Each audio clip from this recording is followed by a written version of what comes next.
Wife cheating with a neighbor. On a scale of 1 to 10, she was a 12. 5'70" tall, long blonde hair, perfect body. She had a lot to look at. She was working the booth next to mine, handing out literature to potential clients. Everyone, and I mean everyone, wanted literature from her. My name is Dean. I'm 29 years old, single, and work as a heavy equipment salesman for John Deere. I've been doing this for about 8 years now, and I make a pretty good living. Like I said, this girl was hot. I even went to the next room to look at her. Even though a beautiful woman can draw a crowd to your booth, the lowest sales price still rules when trying to close a deal. After the trade show was over, I dismantled the display case and decided to go to the bar for a quiet drink and relaxation before heading home. The blonde from the sales floor was there, being harassed by one of the best equipment buyers in the country. Normally, I wouldn't have gotten involved, but she looked like she was getting ready to throw a punch at him, and I couldn't let that happen, even if he overreacted, and he probably did. JD buys too much equipment from me, and from the look of her, I think she might kick his ass. I nonchalantly walked over and winked at the blonde. "Sorry I'm late, honey. I got hung up in the booth," I said, kissing her on the cheek. "Good evening, JD. I see you've already met my fiancée." JD blushed, and the blonde looked like she was ready to spit out a pokeweed. "Dean, I was just telling your sweetheart that she looks a lot like someone I used to know." "Sorry for the misunderstanding, miss," JD said, ducking his hat and walking away. "That asshole offered me money to sleep with him," she grumbled, looking at JD as he walked away. "When I told him I was just modeling and handing out literature, he said he'd double what I was making. I was getting ready to spank the bastard when you showed up. Don't you think we should be properly introduced since we're already engaged?" I said with a smile, hoping to lighten the mood. She laughed, held out her hand, and said her name was Linda. "My name is Dean," I said as I held her hand. "So, where are we going to go on our honeymoon?" "Why don't we have dinner first?" Linda replied. Linda had just graduated from college and couldn't find a decent paying job. A good friend introduced me to a guy who does trade shows, and he set me up with a local vendor. Most guys just look, but there are always a few assholes who want to touch. I have 5 brothers, and I can take care of myself, but this is the first time I was ready to pull away and spank one of them, until my knight in shining armor showed up. "Anything for my lady," I replied. We had dinner and spent the next 3 hours talking and getting to know each other. I really enjoyed spending time with her. "Don't look now, but that little creep is coming back," Linda leaned over and whispered in my ear. I turned around and saw JD walking towards the table with a tall blonde under his arm. "Dean, this is my friend Marcy," he said as she waved to the two of us. "I'm still sorry about that misunderstanding, and I'd like to make it up to you. I want you both to be my guests on my yacht in the Keys this weekend, and I won't take no for an answer. My driver will pick you up on Friday and then take you to my yacht in Key West." I was about to make an excuse as to why we couldn't agree when Linda spoke up. "Would that be fine, say at 1 p.m. on Friday?" "Then it's a date. See you then," JD said as the two of them walked away. As I watched him leave, I turned to Linda. "Are you out of your mind?" "I just thought it might be fun. I've never been to Key West, and he probably has a nice little yacht. Come on, it'll be fun," she begged me. "Just a few quick details," I began. "If the government needs to borrow money, they go to JD. Second, his little yacht is the biggest luxury liner in Florida. And finally, if he finds out we're pulling his chain, he'll blacklist me and I'll never work in this country again." Linda looked shocked. "I didn't know," she replied. "Hell, let's go anyway. I don't have anything to do this weekend, and if he's such a good client, you don't want to piss him off, do you? Besides, we have 24 hours to get acquainted before Friday." She smiled. I paid the check and headed to my place. Linda and I each had a glass of wine on my couch when she leaned over and kissed me. "I've wanted to do this all evening," she said. "I know you must have a more comfortable place than this hard couch, and we really need to get to know each other, don't we?" she said, unbuttoning the top 2 buttons on her dress. When we entered my bedroom, I wrapped her in my arms and kissed her deeply. Lying next to her, I thought I had died and gone to heaven. We kissed and probed each other. Finally, I rolled onto the bed beside her and pulled Linda to me. After that, we made passionate love. "It was great, it was really great," she said. For the next 3 days, we made love again. I went to work in the mornings and made love to Linda in the afternoons and evenings. In the evening, we would go out to dinner and talk until we fell asleep in each other's arms. I was in heaven. By Friday afternoon, Linda returned with her clothes, and just as we arrived, JD's driver picked us up. His plane took us to the small airport in Key West. As we walked down the long pier to his yacht, Linda gasped. "Damn it, you were right, she is huge." "I told you it wasn't a damn rowboat," I grinned. JD was on board and greeted us. "Welcome, welcome, welcome. You'll have a forward cabin and anything you need, just ask Jose here and he'll bring it for you." We walked forward and entered a huge cabin with a bed that went on for ages. "I could get used to this," she said. After changing our clothes, we went out on deck just as we pulled away from the dock. "We'll go into one of the coves and anchor where it's more secluded," JD said. We ate dinner on deck, the 20-man crew waiting for us, not a step away. It was like dining at a top restaurant. Everything we wanted he had on board. And if he didn't have something, JD would send someone ashore to get it. JD also had a few female guests for himself. With his money, he could attract the most beautiful women anywhere. Among them was Marcy, a blonde we had met on the show, then Carla, a stunning, tall, dark-haired beauty from Cuba, and finally Anne, an Italian girl whose dress left no room for imagination. As I considered them, Linda poked me in the ribs. "You can put your tongue back in your mouth. Remember who you're with." "Baby, these girls have nothing compared to you," I said, kissing her. "Ah, lovebirds.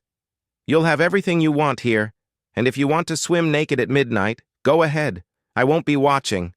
I'll be very busy myself tonight, if you know what I mean." JD grinned. We stayed on deck until sunset and then headed for our cabin. "I wonder if he has wine upstairs?" Linda asked me. "I'm just going to call Jose." "Forget it, let's go look," she said, grabbing my hand. "I don't know," was all I could manage as she pulled me out of the cabin. At first glance, everyone seemed to have left the deck. We made our way to the living room, and behind the bar, we found a fully stocked liquor and wine cabinet. "Bingo, I have just what we need," she said as she pulled a bottle from the refrigerator. As we started to head back to our cabin, we heard a woman's scream, and Linda went looking again. Looking on the lower deck, we saw that there was another party going on. As I approached, she put her finger to her lips, indicating for me to be quiet. On the lower deck were JD and Jose with 3 women. JD had 2, and Jose was making love to Anne. "Let's leave before anyone sees us," I whispered. "Just a minute and we'll go," she replied. JD cradled the tall Cuban girl against him, and Marcy did beside him. Linda, however, couldn't take her eyes off Jose. Linda's eyes were fixed on what was happening. Grabbing Linda, I pulled her away, and we hurried back to our cabin. As soon as the door closed, she piled on top of me. She ripped off her clothes and pushed me onto the bed. "I need you to make love to me now," she shouted. After that, we made love again. "Wow, that was amazing," she sighed. "Well, at least now I know you're not a prude. Maybe a voyeur, but not a prude," I laughed. We opened the wine and had a few drinks before falling asleep. The next morning, Linda overslept and I went out on deck for some much-needed coffee. JD was already up, sitting at the table with coffee and a newspaper. "Good morning," I said. "Here, have some breakfast," he said, inviting the serving girl over. "Is Linda asleep in the room?" "We had a late night," I replied. "Yes, I know. We all heard you two last night. I hope you two enjoyed the show on the deck," he chuckled. Oh, shit. We came in for wine and Linda heard voices and went to watch. We didn't mean to eavesdrop on you, I said cautiously. That's okay. I'm not coy and usually have 2 or 3 women to love every night, kind of an addiction, JD said. I guess Linda already told you that I hit on her. She's a fox, and if you didn't have a claim on her, I'd keep trying until I got her. Money works on 95% of women, he told me. Like I said, I would never have hit on her if I had known. But I have a way to fix that. I have a surprise for you two tonight. Maybe not the same as last night, but I think you'll both enjoy it. He didn't tell me anything else, but tonight after dinner we were in for a special treat. After last night, I was afraid to think what he had up his sleeve. We had a wonderful day. We swam, ate, drank, and lay on the deck. The other women went topless, but Linda said there was no way she was going to walk around naked in front of the whole crew. Dinner was fresh lobster and steak, with some kind of oriental rice and tropical fruit. For dessert, there was chocolate cheesecake with rum frosting. As we sipped our after-dinner drinks, JD dropped a bombshell. Linda, I know we didn't start off on the best foot, and Dean, you know I respect and trust you, so I wanted to do something special for you both. Something special. Gentlemen, blindfolds, he commanded. With those words, we were both blindfolded and led to the upper deck. We got situated and JD told them to take off the blindfolds. As my eyes adapted, all I could say was, "Oh my God." The entire upper deck was flooded with candles, and around us was a lace wedding chapel. The captain can marry anyone at sea, and since we're at sea, that's exactly what I'm going to do tonight. I looked at Linda, she looked at me, and then came over and kissed me. Talk about a whirlwind romance. That night, Linda became my wife. Our wedding night was spent figuring out which of us could be the bravest. We stayed on the boat one more day, and by Tuesday we were home and settling into our new life. Our parents and friends were shocked, to say the least, but within 6 months, we were a happily married couple.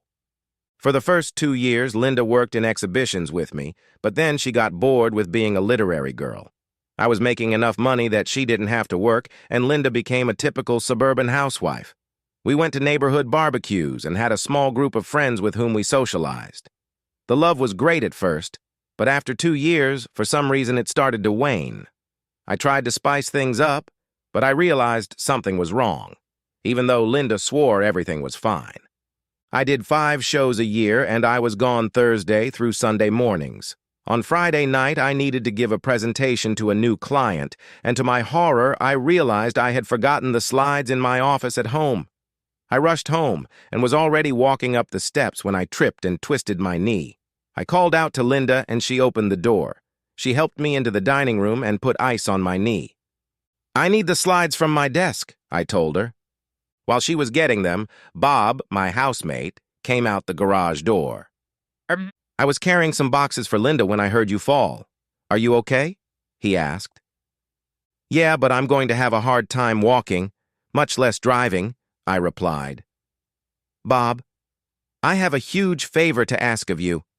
If you'll drive me back to the resort and get me to my meeting, I'll get you and Nancy a suite, and the 2 of you can spend the weekend at my expense. I'll have Linda come over, and we'll all have a great time." Bob looked at me, then at Linda. "Why not? Let me get changed, and I'll be right back."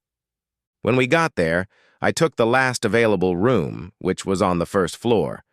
Bob drove me to the meeting, and when it was over, he took me up to my room. We called the girls, gave them the room numbers, and sat down for a drink. "I want to thank you for your help today. You're a real lifesaver. But let's switch. With my bad knee, I'd be better on the first floor, so why don't we switch rooms?" So with Bob's help, we hauled all my stuff downstairs and switched rooms. Linda said it would be late before she could get there, and Nancy wasn't sure if she was even coming, so Bob and I ate dinner together and went to our rooms. Around 11 I heard the sound of a key in the door, and despite the pitch darkness, I could make out Linda. Still half asleep and in a bit of pain, I waited for her to come over to me. "Don't say a word. I'm going to make love to you," she said. I figured that would really make even my knee feel better. So I played her little game. If you think you can tease me and leave me unsatisfied, you don't know this girl, Linda said. This feels so damn good, so much better than this morning. This morning? What did she mean by this morning? She was like insatiable, and within 10 minutes, she was screaming, "Oh, Bob, you're the best!" Bob? I said to myself. That felt good, but I need to get upstairs before hubby got up and saw that I wasn't there. Since it was pitch dark, she didn't even know who she had just made love to. I didn't say anything. When she left the room, I wanted to cry. I couldn't believe Linda was cheating on me with our neighbor. Damn fool, I said to myself. At that moment, a key turned in the lock, and another person entered the room. And this time, it wasn't Linda. You asshole! I suspected you were cheating on me, and I finally got all the proof I needed, and now I saw this cheater just come out of your room. And that's the icing on the cake, you asshole. My lawyer has already prepared the papers, and you'll get them on Monday.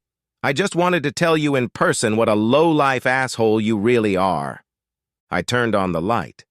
Hi, Nancy. What proof do you have? She was stunned, to say the least. Please lock the door with a lock and chain, if you don't mind. In a few minutes, I'll have a crazy woman knocking on my door when she finds out she had an affair, not with her lover, but with her husband. See, a couple hours ago, Bob and I switched rooms. So what exactly is the evidence you have, Nancy? I asked again. Nancy told me that Linda and Bob had been making love for about 5 months. She had a private investigator follow them and film them. Bob told her that he broke up with her, but she later found out that he had lied to her, so she really felt betrayed. I need a copy of everything you have so I can kick that cheater to the curb along with Bob. Nancy said how sorry she was for me and that she never wanted to ruin my marriage. You didn't do that, Linda did. About that time, I heard the key in the lock again. Honey, it's me, let me in, Linda said. I can't, baby. Nancy and I are making plans to divorce and we don't want to be disturbed. Linda started crying and telling me how sorry she was, but for us, it was already over. I gave you everything and you betrayed me. You're just a cheap cheater. You have until tomorrow to get your stuff out of my house or it will end up on the lawn. Now go. You have a lot to do until tomorrow, I told her. With Nancy's tape, my attorney quickly finalized the divorce. Linda didn't contest the judgment and left. Nancy brought Bob out in the open, and even his own family stopped contacting him. Nancy and I became very good friends because we now had a lot in common. A few months later at a trade show, I saw J.D. I heard that you and Ms. broke up. I'm sorry to hear that, he said to me. Just so you know, remember that night at the bar? Linda wasn't upset that I offered her money to sleep with her. She was upset that I offered her so little. She told me she wouldn't go to bed with me for less than $2,000. When you approached me, I realized you had no clue about anything, and I felt sorry for you for getting involved with that fool. That's why I did what I did. I thought maybe you could change her, but I guess once a cheater, always a cheater. If it's any consolation, I've made inquiries about her so no one will ever give her a job. She'll have to make a living on her back, which is probably what she's doing now. I thanked J.D. and told him I considered him not only a client, but a friend. As he was leaving, I told him that if he ever saw Linda around, to let him sleep with that fool because she was great in bed. He smiled, thanked me, and left. When I got home that night, Nancy met me at the door. "You're late," she said. She pulled herself up and kissed me gently. "I haven't made dinner yet, so why don't we go upstairs and grab a bite to eat before we decide where you're taking me tonight," she said, as she stripped off her outerwear and ran down the hallway towards the bedroom, me following at her heels. She was completely naked when I entered the room. We made love to her. I thought about it the same way I had started with Linda. I just hoped that Nancy was at least half as good as Linda. The end!